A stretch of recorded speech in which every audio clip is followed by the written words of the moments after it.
बिस्मिल्लाहिर्रहमानिर्रहीम अस्सलाम वालेकुम। आज ईरान के बाद तुर्की का नंबर आ गया है और इस वक्त तुर्की की हालत ये है कि तुर्की में कई सूबों में इस वक्त आग लगी है और आग इतनी खतरनाक है कि फोर्थ लार्जेस्ट जो सिटी है उनकी वो आग की लपेट में इस वक्त आ चुकी है। इतना भयानक मामला हुआ है कि आप ये समझ लें तकरीबन 1000 जगहों पर ये आग लगी है और 80,000 के करीब हेक्टेयर्स पर ये आग लगी है। यानी इस वक्त आप समझ रहे लाखों के हिसाब से लोग अपने घर बार छोड़कर निकल चुके हैं, कई लोग मर चुके हैं। और ये कितने इलाकों में अंतोलिया से लेकर बरसा से लेकर इजमिर से लेकर इतने इलाकों में आग लगी है, इतने इलाकों में आग लगी है जिसका आप तसव्वुर नहीं कर सकते।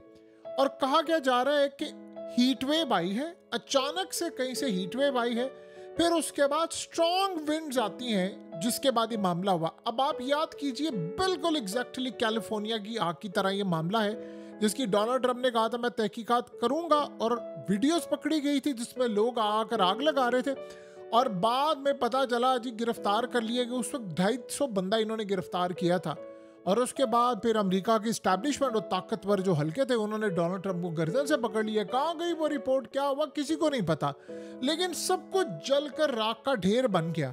अब जरा तुर्की की तरफ आ जाएं। इस वक्त तुर्की में आप अंदाजा करें 97 के करीब इस वक्त मुश्तबा लोगों के खिलाफ एक्शन लिया गया है जो आग लगाने में मुलव्विस हैं। 33 प्रोविंस के अंदर इस वक्त आग लगी हुई है।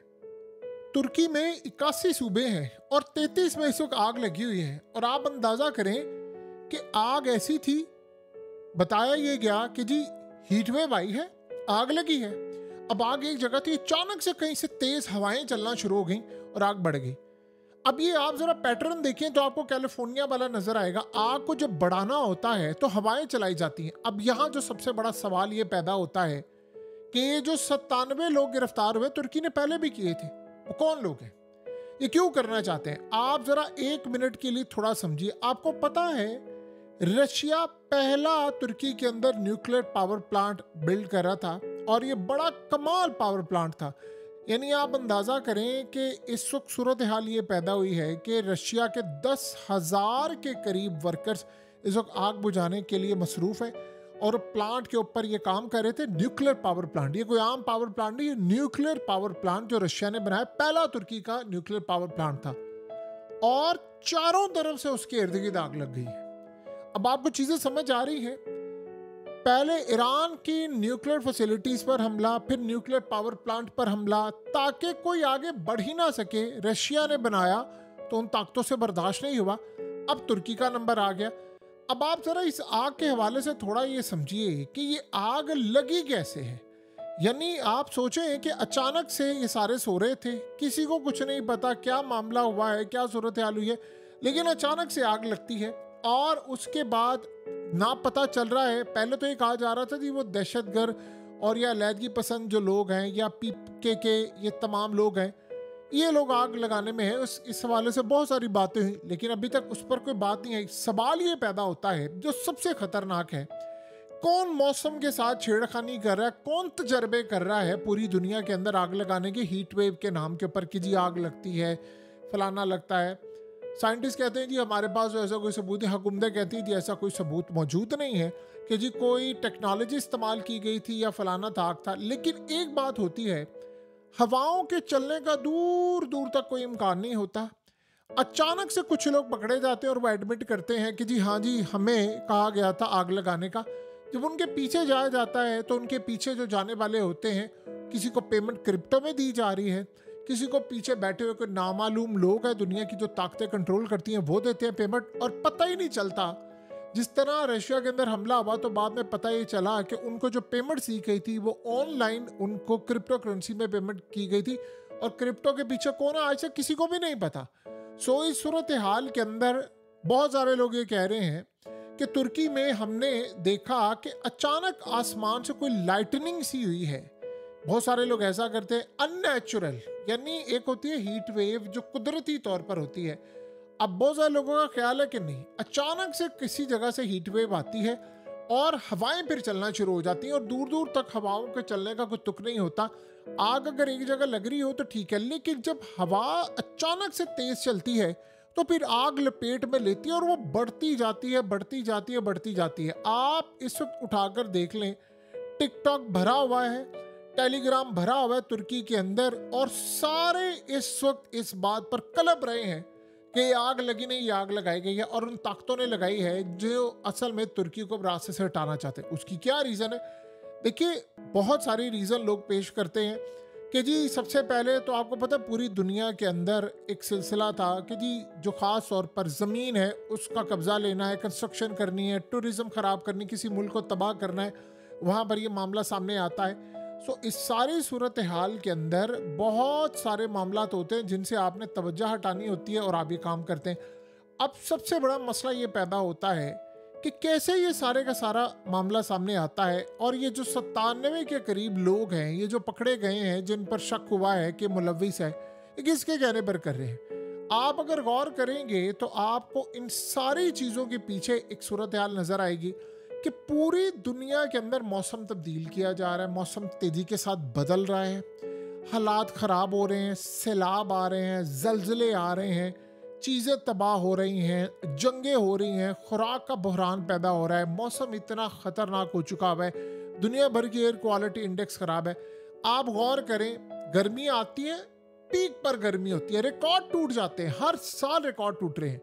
बारिशें होंगी, रिकॉर्ड टूट जाएंगे, सैलाब आएगा, रिकॉर्ड। अब हर साल आप ये खबरें देखेंगे, इस दफ़ा रिकॉर्ड गर्मी पड़ी, इस दफ़ा रिकॉर्ड बारिश हुई, इस दफ़ा रिकॉर्ड सैलाब आया।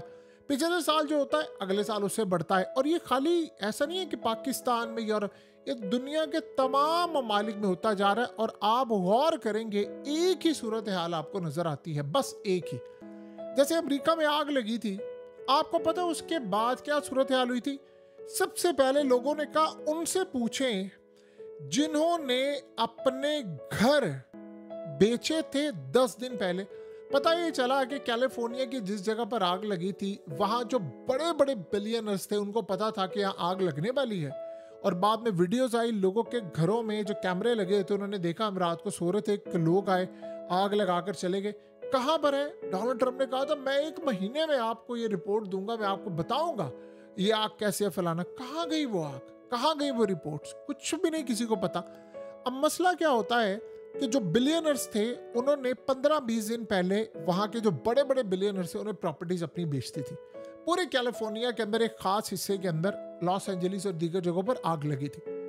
कहाँ? किसी ने आज तक पूछा उन बिलियनर से कि आपको कैसे पता? अचानक ही आप सबने बेच दी। और कई तो ऐसे थे जिन्होंने आधी आधी कीमत पर बेच दी। यानी ऐसी अजीबोगरीब सूरत हाल हुई कि कई मिलियंस, यानी अगर किसी का 100 मिलियन यूएस डॉलर का, किसी का 70 मिलियन यूएस डॉलर का, उसने आधी कीमत पर बेच दिया।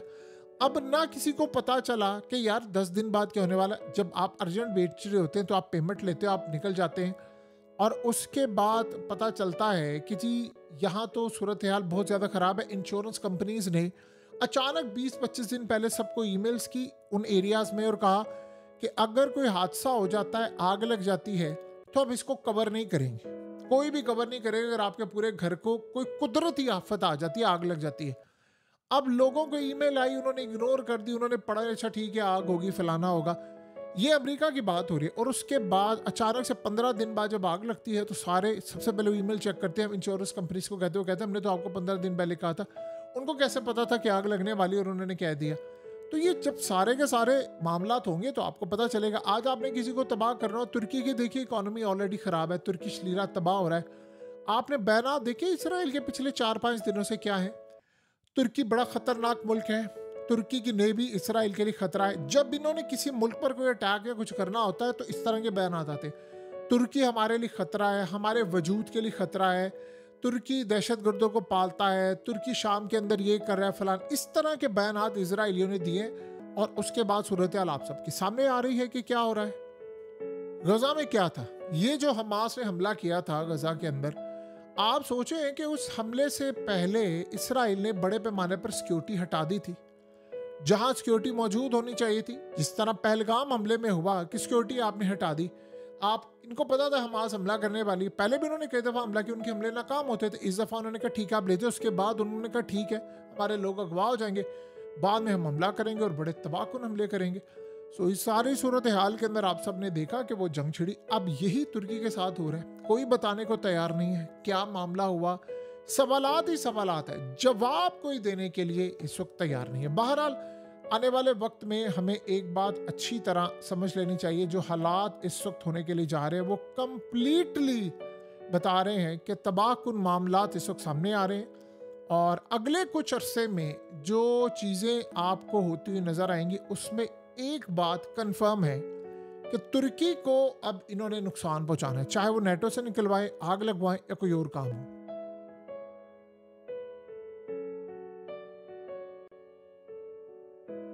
हकीकत टीवी को सब्सक्राइब करना मत भूलें, वीडियो को लाइक करें, शेयर करें और कमेंट सेक्शन में अपनी राय का इजहार ज़रूर करें।